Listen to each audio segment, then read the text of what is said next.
नमस्कार, आप देख रहे हैं अनादि टीवी और मैं हूं आपके साथ विकास द्विवेदी। बाबरी विध्वंस मामले में 28 साल बाद सीबीआई की विशेष कोर्ट लखनऊ का फैसला थोड़ी देर में आने वाला है। जस्टिस एसके यादव फैसला सुनाएंगे, जिनके कार्यकाल का ये आखिरी फैसला होगा। 30 सितंबर 2019 को रिटायर होने के बाद सुप्रीम कोर्ट ने उन्हें फैसला सुनाने तक सेवा विस्तार दे रखा है। इस मामले में भाजपा के वरिष्ठ नेता लालकृष्ण आडवाणी, मुरली मनोहर जोशी, उमा भारती, जयभान सिंह पवैया समेत कई बड़े लोग आरोपी हैं। बाबरी विध्वंस केस में 48 लोगों पर मामला दर्ज किया गया था। इनमें से 16 लोगों की मौत हो चुकी है। सीबीआई की स्पेशल कोर्ट आज 32 आरोपियों की किस्मत का फैसला सुनाएगी। बताया जा रहा है कि आडवाणी, मुरली मनोहर जोशी और उमा भारती अगर दोषी पाए गए तो उन्हें अधिकतम 5 साल की सजा हो सकती है। वहीं कल्याण सिंह और साक्षी महाराज को 3 साल की सजा हो सकती है। 19 आरोपियों को उम्र कैद की सजा हो सकती है, जिनमें सांसद ब्रजभूषण शरण सिंह और लल्लू सिंह शामिल हैं। आडवाणी, जोशी, कल्याण सिंह, उमा भारती, महंत नृत्य गोपाल दास, सतीश प्रधान को छोड़कर सभी 26 आरोपी कोर्ट रूम में मौजूद हैं।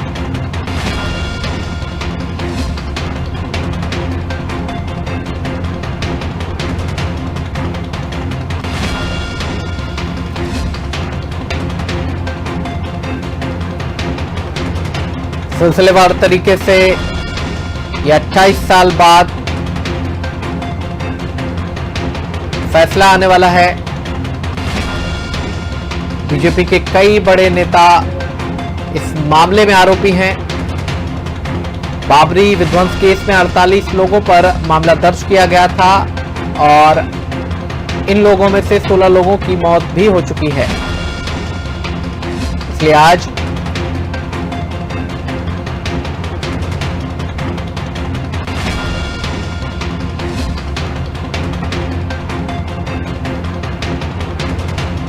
खबर पर ज्यादा जानकारी के लिए हमारे साथ फोन लाइन पर मौजूद हैं हमारे संवाददाता राजू। उनसे जान लेते हैं कि क्या कुछ इस समय तस्वीरें उनको नजर आ रही हैं। राजू, जिस तरह से लंबे समय के बाद आज फैसला आ रहा है, 16 आरोपियों की मौत हो चुकी है, जबकि 32 जो आरोपी हैं उनमें से 26 कोर्ट रूम में मौजूद हैं और बाकी सभी जो आरोपी बनाए गए हैं वो बड़े कद्दावर नेता हैं या प्रतिष्ठित व्यक्ति हैं। अब इनकी किस्मत का फैसला होने वाला है, तो क्या कुछ कहेंगे पूरे मामले को लेकर राजू? लगता है हमारा संपर्क हमारे संवाददाता से नहीं हो पा रहा है। तो ये तस्वीरें जो हम आपको दिखा रहे थे, सिलसिलेवार तरीके से बता रहे थे कि कैसे 48 लोगों पर मुकदमा दर्ज किया गया था बाबरी विध्वंस को लेकर। 1992 के इस घटनाक्रम का आज पटाक्षेप होने जा रहा है। आज लखनऊ में फैसला आने वाला है और हमारे संवाददाता एक बार फिर हमारे साथ फोन लाइन पर जुड़ गए हैं, उनसे जान लेते हैं। राजू, जिस तरह से लंबा समय हो गया है, आज किस्मत का फैसला होने वाला है। 32 लोग जो कि फिलहाल जीवित हैं, आरोपी हैं, और आज क्या कुछ फैसला आएगा ये तो देखने वाली बात होगी। फिलहाल क्या कुछ कहेंगे पूरे मामले को लेकर आप? बिल्कुल सही कहा विकास। आपने देखा जाए अगर 6 दिसंबर 1992 की बात करें, बाबरी मस्जिद ढाए जाने को लेकर, तो देश के तमाम भारतीय जनता पार्टी के नेताओं की बात करें, आरएसएस या कई लोगों को यहाँ पर देशद्रोह की बात करते थे लोग और उनके खिलाफ मुकदमा भी चलाएगा। आज देखा जाए देश की राजनीतिक दिशा को परिवर्तित कर देने वाले अयोध्या विध्वंस मामले में बुधवार यानी आज सीबीआई की विशेष अदालत फैसला सुनाएगी। 28 साल से चल रहे इस मुकदमे में भारतीय जनता पार्टी के कई वरिष्ठ नेता भी आरोपित हैं और फैसला सुनाने से पहले इनमें से करीब 26 आरोपित कोर्ट पहुंच गए हैं। और खासकर आपको बता दूं, सूत्रों की माने तो निर्णय करीब 2 बजे 2000 पेज का हो सकता है, जिसे सुनाने के तुरंत बाद कोर्ट की वेबसाइट पर अपलोड कर दिया जाएगा। सीबीआई में अभियुक्तों के वकीलों ने ही करीब 850 पेज की लिखित बहस दाखिल की है। इसके अलावा कोर्ट के सामने 351 गवाह हैं। सीबीआई ने परीक्षित किए वो 600 से अधिक दस्तावेज पेश किए हैं। विशेष जज एसके यादव के कार्यकाल का आज अंतिम फैसला होगा। 30 सितंबर 2019 को रिटायर होने के बाद सुप्रीम कोर्ट ने फैसला सुनाने तक इन्हें सेवा का विस्तार दे रखा था, जिसमें अगर बात करें यहाँ देखा जाए लालकृष्ण आडवाणी, डॉक्टर मुरली मनोहर जोशी, उमा भारती, नृत्य गोपाल दास, कल्याण सिंह, सतीश प्रधान छोड़कर सभी 26 अभियुक्त अदालत में पेश हुए हैं। सभी आने वाले अभियुक्तों की सूचना विशेष जज एसके यादव को दे दी गई है। कुछ ही देर में कोर्ट रूम में आने वाले हैं। विशेष जज एसके यादव ने सभी अभियुक्तों जानकारी पेशकार के जरिए मांगी। बचाव पक्ष के वकीलों ने पेशकार को बताया कि आने वाले अभियुक्तों में 2 अभी अभियुक्त आने वाले हैं जिनकी बात करें। और ये इतनी बड़ी बात है। और लाइव अगर अपडेट की अभी की बात करें तो अयोध्या ढांचा जो विश्वस्त पर तकरीबन 20 मिनट में फैसला आने वाला है। और जस्टिस एसके यादव 11:35 से जो उन्होंने जिस तरीके से फैसला पढ़ना शुरू कर दिया है, अपना फैसला 3 सांसदों की योग्यता की अगर बात करें फैसले पर टिकी है, जैसे लल्लू सिंह, ब्रजभूषण शरण सिंह और साक्षी महाराज की सदस्यता अदालती फैसले पर टिकी हुई है। यहाँ पर विकास जिस तरीके से देखा जाए 28 साल बाद देखा जाए 1992 के बाद में जो फैसला आ जाएगा वो भी एसके यादव की अदालत में आएगा। वो पहले से वहाँ ऑलरेडी अयोध्या में जो अदालत थी उसी अदालत का केस 10 साल सुना गया था, उसके बाद ही उसी अदालत से फैसला। राजू, कल एक घटनाक्रम और इस सबके बीच में आया था जिस तरह से भावुक हो गई थी उमा भारती। इस फैसले की जब बात की गई तो वो भावुक हो गई थी, उनके लिए भावुक कर देने वाला क्षण था, क्या मानेंगे? बिल्कुल सही कहा विकास, एक भगवान राम की नगरी में। और देखें जिस तरीके से बराबर 6 दिसंबर 1992 का वो काली रात थी, वो अंधेरा था, जिसमें जिस तरीके से बाबरी मस्जिद और राम मंदिर की बात करें, जिस तरीके से विध्वंस ढांचा टूटा था, उसके बाद में जिस तरीके से कार सेवकों की चढ़ाई हुई तो समाजवादी पार्टी में मुलायम सिंह यादव की सरकार थी और उसमें करीब 3-4 कार सेवक मारे भी गए थे। उसके बाद में ये मामला इतना तूल पकड़ा कि मामला कोर्ट में जाता है, कोर्ट में तो ऑलरेडी पहले से चल ही रहा था। उसके बाद में देखा जाए और आज जिस तरीके से देखा जाए एसके यादव हैं जो विशेष जज हैं जो सीबीआई के, वो किस तरीके से फैसला को सुनाएंगे और किसको सजा देंगे किसको सजा नहीं देंगे। पर जनता की माने, अगर सूत्रों की माने तो उनका कहना है कि फैसला जो भी आएगा वो एक पॉजिटिव आएगा। अगर यहाँ उमा भारती की बात करें तो उमा भारती ने भी राम मंदिर ढाए जाने के बाद, वो बाबरी मस्जिद ढाए जाने के बाद जिस तरीके से उन्होंने मेहनत की और उन्होंने इसके लिए ना दिन देखा ना रात देखी और मेहनत की, और भगवान राम की नगरी में अयोध्या का जिस तरीके से जो आज मंदिर का जो काम चल रहा है भव्य, जिसको देखते हुए आज उमा भारती का भी कहना है और जितने भी उसमें नेता है उनका कहना है अगर भगवान राम के पक्ष में, भगवान राम की सेवा में अगर हमारी जान नहीं चली जाए वो भी बहुत कम है। राजू, एक नाम का जिक्र करना यहाँ पर और जरूरी हो जाता है, जयभान सिंह जो तब उस समय बजरंग दल के राष्ट्रीय अध्यक्ष हुआ करते थे, उन्होंने भी कल अपना जो बयान दिया है उसमें उन्होंने साफ तौर पर कहा है कि अगर जेल के अंदर जाना पड़ा तो ये भी राम की सेवा है, जेल के बाहर रहेंगे तो कार सेवा करके मंदिर निर्माण में सहयोग करके राम की सेवा करेंगे और मैं तो पूरी तैयारी से जाने वाला हूं, इस तरह से उन्होंने कहा था। तो क्या कुछ माना जाए? बिल्कुल सही कहा आपने विकास, जिस तरीके से देखा जाए भगवान से बढ़ के दुनिया में कुछ नहीं है। और एक कहावत भी है कि भाव का भूखा हूं मैं, भाव मेरा सार है और भव से तर जाओगे भव से बेड़ा पार है। अगर भगवान की कार सेवा की बात करें, कार सेवा की बात करें या भगवान की सेवा की बात करें, भगवान की सेवा में अगर आदमी को कोई दिक्कत होती है या कुछ होती है तो उसका फल और दुख देना भगवान के हाथ में होता है। भगवान श्री कृष्ण ने कहा है गीता में कि फल की इच्छा मत कर, कर्म कर, फल की इच्छा मत कर। पर यहाँ पर जिस तरीके से नेताओं को देखा जाए जो आरोपित हैं, भारतीय जनता पार्टी के हों, शिवसेना के हों, उन्होंने भगवान के और भगवान श्री कृष्ण एक जिस तरीके से नमूना है उस पर उन्होंने छोड़ दिया है और उन्होंने कहा है भगवान को ही सब कुछ करना है, अच्छा करेगा तो भगवान करेगा, बुरा करेगा तो भगवान करेगा, भगवान की शरण में ही जाना है। यहाँ है, यहाँ से मरने के बाद भी भगवान के ही घर जाना है, तो उससे पहले भगवान की क्यों ना सेवा की जाए। विकास राजू, इसके साथ ही ये तो राजनीतिक प्रतिक्रियाएं थी जो इन लोगों की ओर से आई थी, संत समाज की ओर से जैसे कि नृत्य गोपाल दास महाराज की ओर से कोई प्रतिक्रिया या फिर किसी और की और तरफ से भी कोई प्रतिक्रिया आई है पूरे मामले को लेकर? देखिए मैं आपको बता दूं जिस तरीके से विकास अभी जिस तरीके से बात करें नृत्यराज गोपाल दास की, तो अभी तक कोई प्रतिक्रिया नहीं आई और प्रतिक्रिया आने में कोई थोड़ा सा समय है। कोर्ट का पहले फैसला आता है, फैसला आएगा उसके बाद में सभी नेताओं की बात करें, विपक्ष की बात करें या सत्ता पक्ष की बात करें या फिर संत महाराजों की बात करें, उसके बाद में उनके जिस तरीके से प्रतिक्रिया निकलेगी। क्योंकि अभी कहना संभव इसलिए नहीं है विकास, जिस तरीके से भगवान की शरण में उन्होंने जिस तरीके से काम किया उसमें 26 लोग हैं, 28 लोग बचे हैं अभी तक। और देखिए सबसे बड़ी बात आपको बता दूं, जो उत्तर प्रदेश के जो चीफ मिनिस्टर थे और उत्तर प्रदेश के माफ कीजिएगा मध्य प्रदेश के वो गवर्नर रहे बाबू कल्याण सिंह, कल्याण सिंह की तबीयत बहुत नाजुक बनी हुई है, उनको गाजियाबाद में भर्ती कराया गया। उसके बाद भी उनके आने की संभावना है, क्योंकि जिस तरीके से कोर्ट में आज जो 28 साल बाद फैसला मिलेगा वो एक ऐतिहासिक होगा। जिस तरीके से देखा जाए ने फैसला सुनाया था, पर एक बात विकास यहाँ जरूर देखने को मिली है उत्तर प्रदेश की बात करें या पूरे भारत की। पिछली बार जब देखा जाए फैसला सुनाया गया था सुप्रीम कोर्ट के द्वारा, तो हिंदू मुस्लिम सिख ईसाई की आपस में बात करें, किसी को ये पता तक नहीं चल पाया था कि आज अयोध्या का फैसला आया है। पर आज वो भी उसी तरीके से फिर देखा जाए अयोध्या नगरी की अगर बात करें, अब उत्तर प्रदेश की सुरक्षा हाई अलर्ट तो कर दी गई है, पर वहां के लोगों में जिस तरीके से एक मुस्लिम व्यक्ति का, जिस तरीके से मोहम्मद रजी है, उसने एक बयान दिया था और उसने ये कहा कि हमको विवाद नहीं, हमें विकास चाहिए अयोध्या में। तो देखा जाए मुस्लिम लोग भी भावुक थे कि वो चाहते थे एक ना एक दिन फैसला आ जाए, आपस में कटामरी जो होती है वो ना हो। तो यहाँ देखा जाए हिंदू मुस्लिम सिख ईसाई का कोई ऐसा वो नहीं आया है। और मैं बताता हूँ, विकास दावे के साथ कहता हूँ कि उत्तर प्रदेश की कानून व्यवस्था जरूर उत्तर प्रदेश के मुख्यमंत्री योगी आदित्यनाथ की तरफ से कड़ी की गई है, पर यहाँ की जनता बहुत समझदार है और यहाँ की बुद्धिजीवी जनता है। वो नहीं चाहती है, वो सिर्फ इतना चाहती है कि उत्तर प्रदेश में उनके बच्चों की पढ़ाई लिखाई कैसे हो, उनको खाने पीने की व्यवस्था कैसे हो, उनके बच्चों की दवाई। बिल्कुल राजू, आपने सही बात कही। आज के परिवेश में जिस तरह से प्रतिक्रियाएं आती हैं वो बड़े ही अलग रंग और रूप के साथ आती हैं। विवाद नहीं चाहते लोग, एक आम जनमानस अपने विकास की, अपनी आने वाली पीढ़ी के विषय में बात करता है।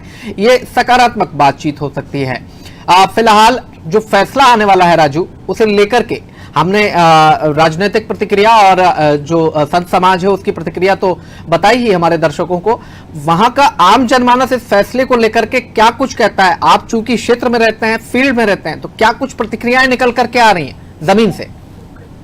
विकास, बहुत अच्छी बात की आपने और सवाल भी अच्छा किया। जिस तरीके से देखा जाए जनता की बात करें, अयोध्या नगरी की ही बात नहीं, पूरे प्रदेश की बात कर लेते हैं। और पूरे प्रदेश में जिस तरीके से लोग चाहते हैं कि ये मामला जिस तरीके से सजा आपका का ये कोर्ट का है, कोर्ट का निर्णय, और इसके बाद में कोई ये नहीं चाहता है कि उत्तर प्रदेश के अंदर किसी भी तरीके का झगड़ा हो।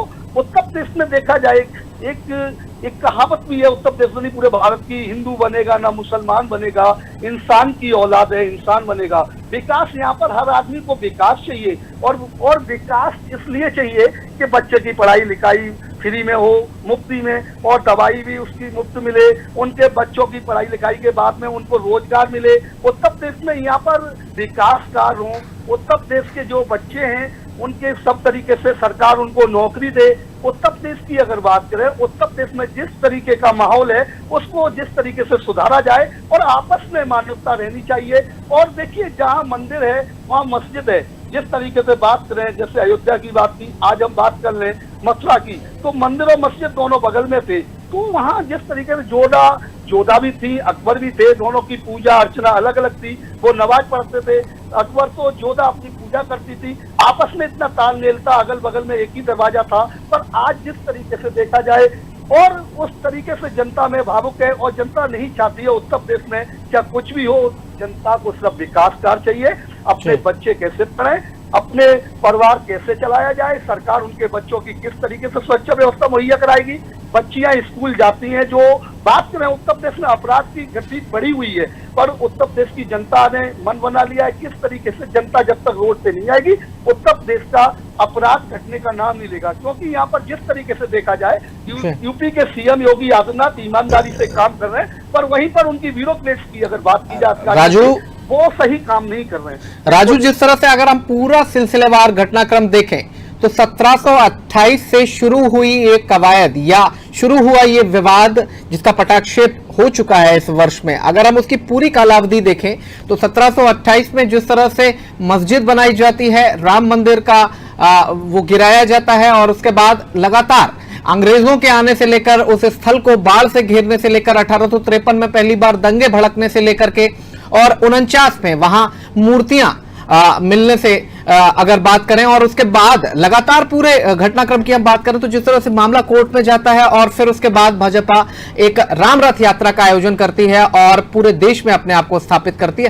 तो ये लंबा कालखंड है, लंबा घटनाक्रम है। 6 दिसंबर 92 को बाबरी विध्वंस कर दिया जाता है, लिब्राहन आयोग का गठन किया जाता है और उसके बाद 2009 में वो रिपोर्ट आती है। ये अगर पूरा का पूरा घटनाक्रम देखें तो लगता नहीं था कि किसी भी तरह से पटाक्षेप हो पाएगा इतनी सबल सरकार देश को मिलेगी। लेकिन अब जबकि पूरे मामले का पटाक्षेप हो गया, जिस तरह से पिछला वर्डिक्ट जो आया, अयोध्या वर्डिक्ट राम मंदिर को लेकर के, वो भी जज का आखिरी फैसला था। ये भी जो फैसला आने वाला है, ये भी जज का आखिरी फैसला है। पूरा अगर पूरा घटनाक्रम अगर हम देखें तो ये वाकई दिलचस्प एक पूरी की पूरी रिपोर्ट और पूरा का पूरा इतिहास अपने आप में बयां करता है।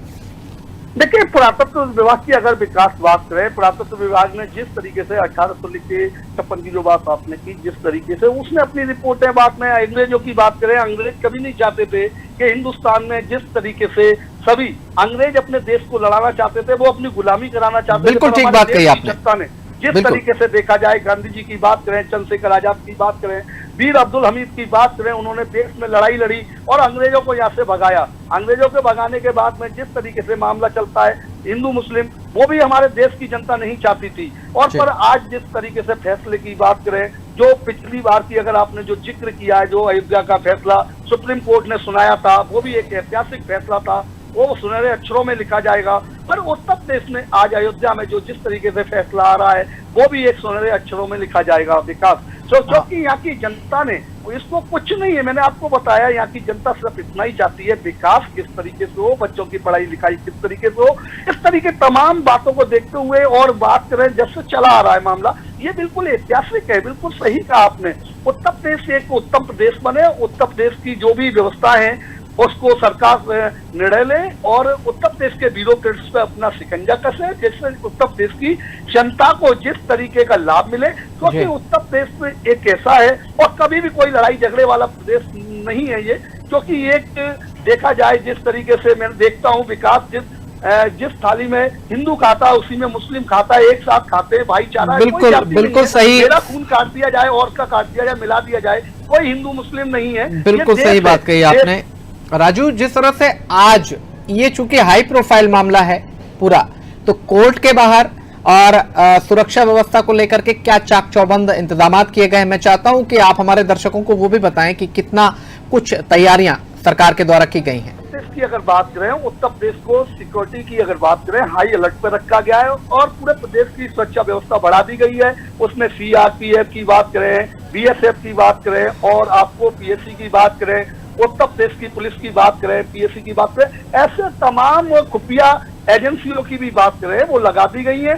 और विकास सबसे बड़ी बात यह कि अयोध्या में सरयू नदी पर जिस तरीके से देखा जाए, वहां के लोगों को अभी तक पता नहीं है कि अयोध्या में हिंदू और मुस्लिम सब एक साथ है, और उनको ये पता तक नहीं है कि आज अयोध्या में सबसे बड़ा ऐतिहासिक फैसला आने वाला है। इसमें कोई आरोपितों को सजा होगी या उनको निष्पक्ष छोड़ दिया जाएगा जज के द्वारा, ये तो अभी अयोध्या के लोगों को मालूम ही नहीं है। पर पुलिस को देख के ये बता रहे हैं, वो कह रहे हैं कि उत्तर प्रदेश किस तरीके से पुलिस बढ़ाई गई है, फोर्स बढ़ाया गया, तो वहां के लोगों ने कहा आज फैसला आ रहा है। लोगों को अभी तक ये नहीं मालूम है, क्योंकि पिछले अगर जो जिस तरीके से देखा जाए, सर्वोच्च न्यायालय का जो फैसला आया था उसमें लोगों को पता तक नहीं चला था और ना एक पत्ता हिला था। आज भी उससे अच्छा फैसला आएगा। और दोनों ही की बात करें, जिस तरीके से सर्वोच्च न्यायालय की और हाई कोर्ट उत्तर प्रदेश की अगर बात करें, उनके दोनों के सुनहरे अक्षरों में नाम लेके जाएंगे दोनों जज। सबसे बड़ी बात है कि देखा जाए सर्वोच्च न्यायालय के जो जज थे उनकी भी जिस तरीके से समय बढ़ा दिया गया था सेवा विस्तार में, क्योंकि उन्हीं को फैसला सुनाना था। आज बात करें जिस तरीके से जो सीबीआई के जज हैं वीएस यादव, उनको भी आगे के लिए बढ़ा दिया गया था इनका विस्तार, क्योंकि फैसला चाहती थी। और मैं एक खास करके बता दे रहा हूं आपको विकास, उत्तर प्रदेश की बात नहीं, पूरे केंद्र की बात करता हूं। अगर कांग्रेस की गवर्नमेंट होती तो ये मामला हमेशा उलझा रहता, हिंदू मुस्लिम आपस में लड़ते रहते। पर भारतीय जनता पार्टी ने एक अच्छा काम किया और इसको जिस तरीके से मुंह तोड़ के विपक्ष को एक इन्होंने जिस तरीके से एक जवाब दिया है, वो बहुत सराहनीय है। बिल्कुल सही बात है राजू, आपने तमाम जानकारी हमारे दर्शकों तक पहुंचाई। आप लगातार बने रहिए हमारे साथ, हम अपडेट्स आपसे लेते रहेंगे। फिलहाल हम एक ब्रेक का वक्त हो गया है और आप पूरे मामले पर नजर बनाए रखिएगा और हमें लगातार अपडेट्स देते रहिएगा। कितनी देर में ये फैसला आने वाला है ये देखने वाली बात होगी, लेकिन समय बहुत कम बचा हुआ है। काउंटडाउन शुरू हो चुका है और हम लगातार इस पूरे मामले को लेकर आपको अपडेट्स देते रहेंगे। फिलहाल वक्त हो चला है एक छोटे से ब्रेक का, कहीं जाइएगा नहीं, जल्द लौटेंगे।